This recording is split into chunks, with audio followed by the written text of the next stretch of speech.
Imagine a future where you skip the airport entirely. No runways, no traffic, no terminals. You step onto a flying bus in the middle of London, lift straight up, and land in Paris an hour later. It actually flew. It broke records. Airlines ordered it. And then the British government ordered it destroyed. This is the story of the loudest, boldest flying bus ever built, the Fairey Rotodyne. Most stories have another side. This one's just a little stranger.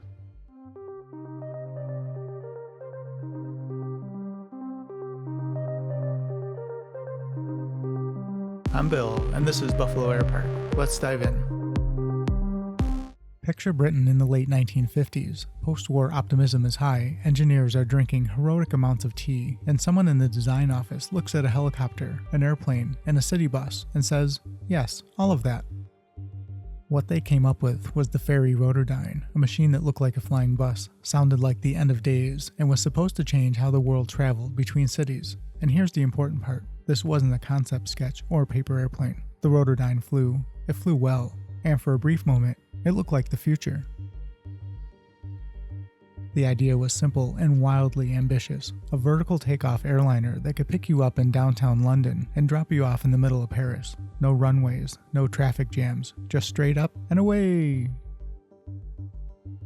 The prototype alone could carry 40 passengers in a 46-foot cabin, or even load vehicles through clamshell doors in the back. And there were even bigger versions planned, faster, quieter, and capable of hauling 75 people at over 200 miles an hour.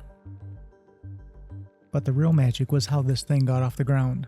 The Rotodyne wasn't a helicopter, it wasn't an airplane, it was what they called a compound gyroplane, which is engineer speak for, this thing cheats.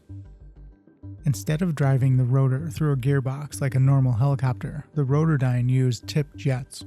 Yes, jets. On the tips of the rotor blades.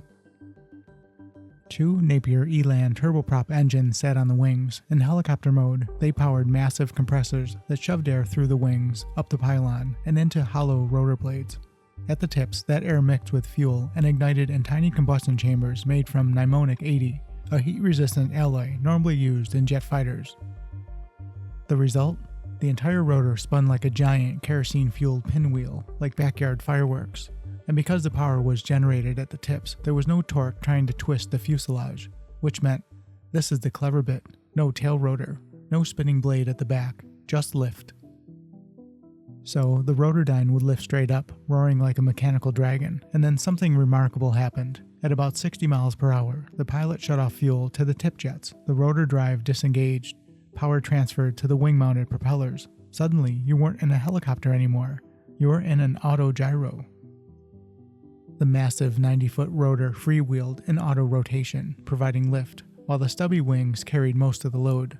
That unloading let the Rotodyne fly far faster than any helicopter of its day, and it worked beautifully.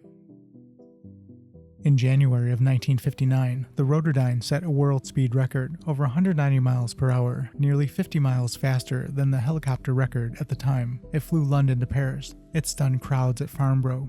And just to prove her point, it lifted a 100-foot steel bridge girder into the air like it was nothing. Airlines were interested. New York Airways ordered 5. Japan Airlines wanted them for Tokyo, Osaka. The US Army talked about buying 200. The future looked bright.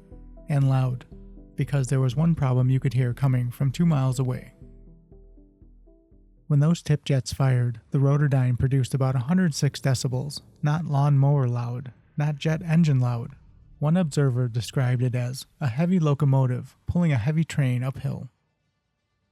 Test pilot John Farley put it even better. From 2 miles away, it would stop a conversation, the noisiest hovering vehicle the world has yet come up with, and you're going to stick it in the middle of a city? To be fair, Fairey wasn't ignoring the problem. They developed silencers that knocked the noise down to the mid-90s, comparable to a London subway train, and second-generation suppressors were already in the works.